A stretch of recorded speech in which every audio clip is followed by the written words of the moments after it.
Hello everyone, how are you doing? I'm doing awesome. I really enjoy this collection of episodes, though I don't like snakes and there were a lot of snakes, and I have a feeling that there's going to continue to be a lot of snakes. But I barely even noticed Kakashi Sensei's absence. These young shinobi are really put in some dangerous situations. So without further ado, let's get into it. This episode is basically a recap of what's happened so far. The Forest of Death is such a menacing name, and the Genin are appropriately nervous. Naruto behaves like an idiot, and the examiner slices his cheek with a kunai to put him in his place. Perhaps Guy Sensei punching Rock in the face is not so unusual in this Naruto world. I'm just the sensitive one. And then there's this grass ninja with a really long tongue, and it freaks me out.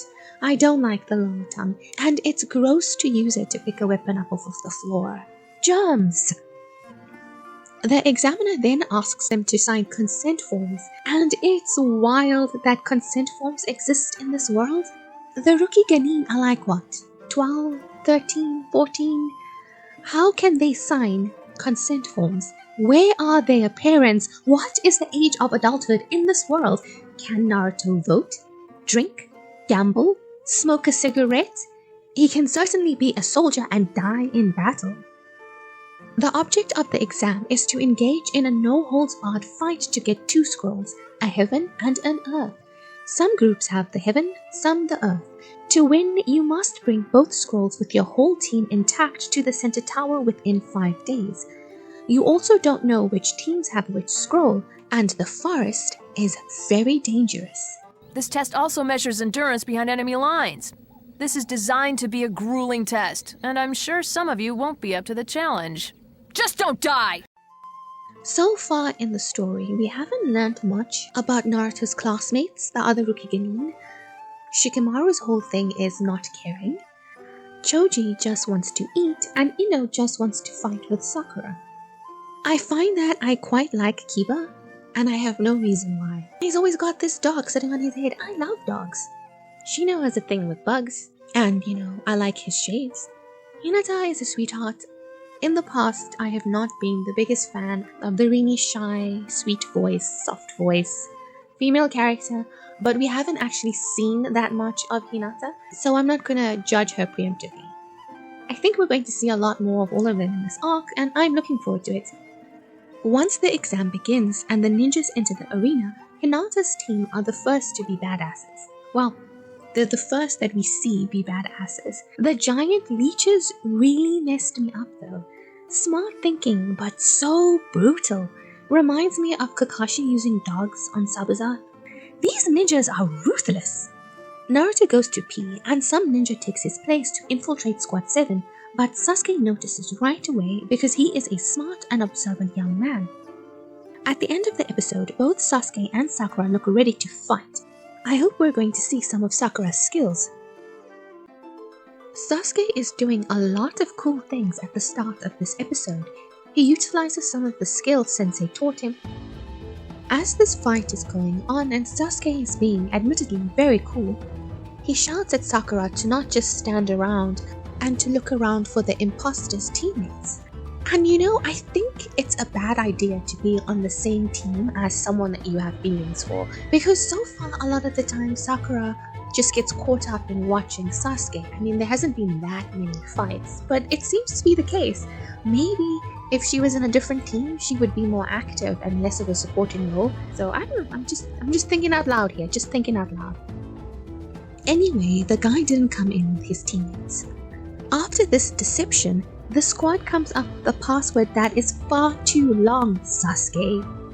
A ninja waits until the time is right, when the enemy sleeps and drops his guard, when his weapons lie forgotten in the stillness of the night. That is the moment for a ninja to strike. Naruto says it's a password and not a pass speech, and I agree. It should be something that you can deliver very quickly. The kids are attacked again, forcing them to disperse. Sakura, of course, remembers the past speech, and so does Naruto, which proves to Sasuke that this is another imposter. Not in 1,000 years would Naruto get it right, he says. Would have better luck teaching it to a hamster. He really never misses an opportunity to call Naruto a dummy. Anyway, Sasuke used the past speech as a trap for eavesdroppers. And the attacker is the same creepy tongue grass ninja from before. Elsewhere in the Forest of Death, Naruto gets swallowed by a giant snake. And the swallowing is not done because Tongue Lady swallows their Earth Scroll. And then she says when this is over, one of us will have both scrolls and the other will be dead. And excuse me, why is she being so intense? There is no need for death. In fact, her intention to kill is so strong that Sasuke and Sakura have visions of their own destruction, and he throws up on the grass. Sakura is even worse off than him. She's just staring off into space with tears running down her face like a zombie. Meanwhile, Naruto is being digested by the snake. He thinks of his loved ones, the first being Iruka-sensei, which is sweet. Also, the Hokage, Konohamaru, Kakashi-sensei, and Sakura. Sasuke comes to mind too, and he realizes that they haven't had their final showdown to prove who is the best. And of course, he can't die before that. So he uses the Shadow Clone Jutsu to explode the snake, which is a clever plan, but also very gross. This is just a gross and uncomfortable series of episodes. Things are much more intense for Sasuke and Sakura. He stabs himself in the leg with a kunai, using the pain to overcome fear, and flees with Sakura. And this is where the anime becomes a horror. The pair is attacked by another large snake. Sasuke senses that the woman is in the snake and attacks in fear and self-defense. Now the creature is dead, and the woman slowly breaks out of the snake, and it's so disgusting. And then she winds up the tree with her snake body like a demon. What is happening inside of her body? Her progress is stopped by Naruto, who does not know what he is getting into and is way too confident. He also does not remember the past speech. Sasuke tells Naruto to flee because this lady is insane and wants to kill him. And what is the deal with her creepy boneless body? I don't like it, and she's just chilling with her body wrapped around the tree like it's no big deal. Sasuke reasons that the only course of action is to give this lady the scroll so she won't kill him. I was surprised by this, but given how fearful he is, I guess it makes sense. It's the smartest move if you don't want to die or get hurt.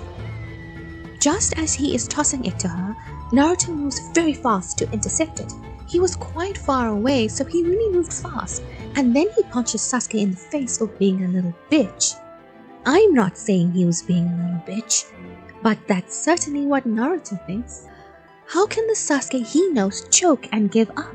When did he become a coward? And the snake lady just chuckles and agrees. She begins to use a summoning jutsu, and Naruto attacks, getting caught up in a whirlwind while she rides yet another giant snake. I am not a fan of these big snakes. Outside the Forest of Death, 3 faceless bodies have been discovered, and one of them is the woman that Squad 7 is currently fighting. Which makes sense to me because why is she trying to kill them? It must be a bad guy. The examiner lady recognizes the murder technique, and she is very worried and calls for backup and for the Hokage to be informed of what's going on. Naruto uses the Fox Demon for an extra boost while fighting the imposter, who recognizes that foxy fire in his eyes. Sakura and Sasuke have never seen this side of Naruto, and they're surprised by his sudden power. He is knocked aside and she turns her attention to Sasuke. The snake charges and he is so overcome with fear he does not move. Luckily for him, Naruto is there to save him, stopping the snake like Spider-Man and delivering this excellent line. Hey kid, you're not hurt, are ya? You scaredy cat! Who's the scaredy cat now, Sasuke? Good for Naruto, I'm so glad he got this moment. pity that he doesn't get to enjoy it for very long because this lady grabs him with her tongue. It's so gross. Where does it fit inside of her body? What is going on in this anime? She seems to know about the nine-tailed demon inside of Naruto and lifts his shirt to reveal the binding spell that has appeared on his belly. She adds one of her own for good measure. The demon disappears from Naruto's eyes and he falls unconscious. Snake Lady says eventually Naruto's chakra and the demons will become one. So that's foreboding. She also takes the scroll, and what does she even want it for? She's obviously not here for the exams. As Naruto falls, Sakura saves him with a kunai and then scolds Sasuke for his inaction, and that's not valid. She's Naruto's teammate too. Why is it only on Sasuke to save him? She did what she's supposed to do. She also called him a coward, and that one is more valid. He is pretty overcome with fear.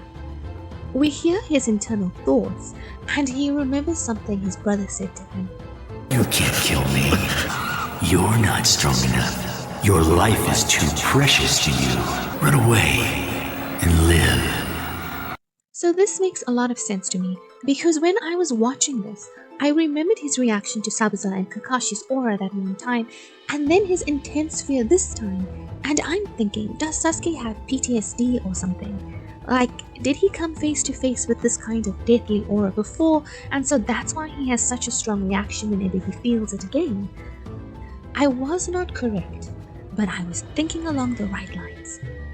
Anyway, Sasuke rallies and summons that potent Uchiha blood. Sasuke explains that he's been so focused on his goal of defeating his brother that he couldn't risk death. But he now sees that if he can't face this demon, how can he face his brother? With renewed determination, Sasuke attacks and we see some really cool ninja moves. Sasuke is not just a good fighter, but a smart fighter. He plans things, he thinks ahead. This is what Naruto is missing in my opinion. He just attacks.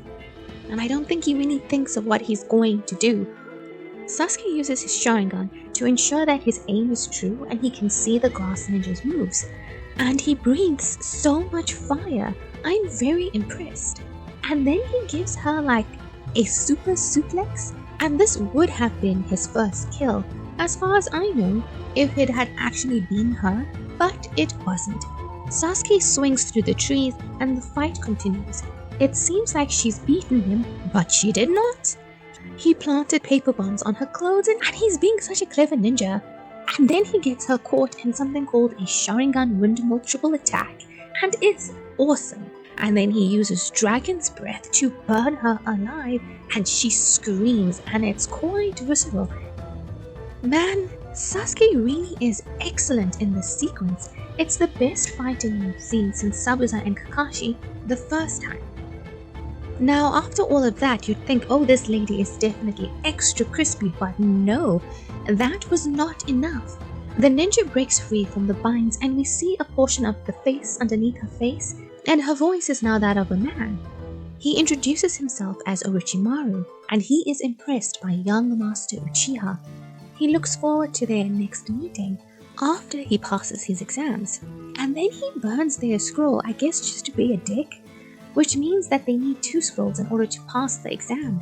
Sakura says, "We never want to see you again," and then the horror shit comes back once again, and his neck stretches out super fast and he bites Sasuke on his neck like a vampire, leaving a mark, like a mark other than a bite mark. Apparently, this will ensure Sasuke seeks him out again. And then he just disappears. What a sinister, creepy man. Sasuke is in a lot of pain. He's screaming and passes out on Sakura, and she doesn't know what to do. She calls out for Naruto, but he doesn't wake up. Orochimaru has messed up both of our guys. What is his deal? Aside from the whole attacking squad 7 thing, I don't like this squishing into trees and being so bendy and weird. The sound effects made me so queasy. The examiner lady, Uncle, finds him and we learn that number 1, he is an S-class wanted criminal. So that's bad.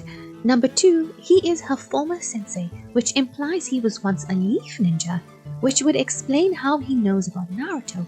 Unless she wasn't always a leaf ninja. Do the ninjas move between villages? Anyway, she attacks him and he's basically fighting with only his tongue while still remaining submerged in the tree. He makes a lot of strange decisions, this man. She also has snakes and that's just awesome. Like sensei, like student. She rips him out of the tree, nails them both to a different tree, and is prepared to sacrifice herself using a forbidden jutsu in order to kill him. But he was using the very valuable substitution jutsu, and he is actually behind her. He finally rips off the skin of the leaf ninja, and he's kinda handsome? In a villain way.